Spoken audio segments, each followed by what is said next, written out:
ये कुछ मैंने नियम बताए आपको कंपनी लॉ के लिए, और ये आपके एग्जाम में बहुत इंपॉर्टेंट रोल प्ले करेंगे। एक बार मैं फिर से आपको बता देती हूं कि कंपनी लॉ का पेपर सॉल्व करने में जो सबसे बड़ी दिक्कत आती है वो है आपकी कहीं ना कहीं राइटिंग स्पीड। तो आपको स्पीड ध्यान रखनी है कि 100 मार्क्स का पेपर आपका 1.5 घंटे में 50% हो जाना चाहिए।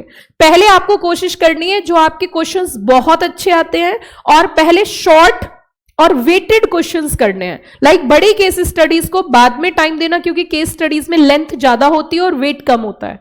तो पहले वेट वाले क्वेश्चंस को पहले उठाना है और लेंथ वाले क्वेश्चंस को बाद में। जैसे ही आपका टाइम स्टार्ट हो तो 1.5 घंटे के अंदर आपका 50% पेपर सॉल्व हो जाना चाहिए।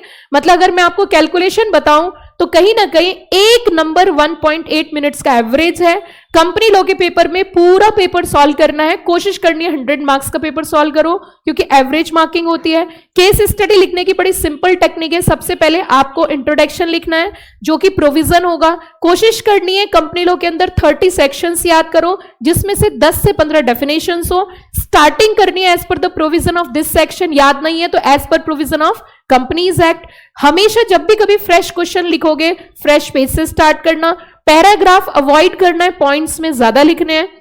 और यहां पे सबसे बड़ा गोल्डन रूल यही रहता है कि आपने अगर 100 मार्क्स का पेपर अटेम्प्ट कर लिया तो पास होने के चांसेस बहुत ज्यादा हो जाते हैं। ड्राफ्टिंग पोर्शन को भी वेट देना है, क्योंकि 10 से 15 नंबर का ड्राफ्टिंग आता है। अगर आप ड्राफ्टिंग छोड़ दोगे तो 80 मार्क्स में से स्कोर करना होगा। ड्राफ्टिंग रेगुलर बेसिस पे बहुत ज्यादा प्रैक्टिस नहीं करनी, बट एक ड्राफ्ट ऑन एन एवरेज आपको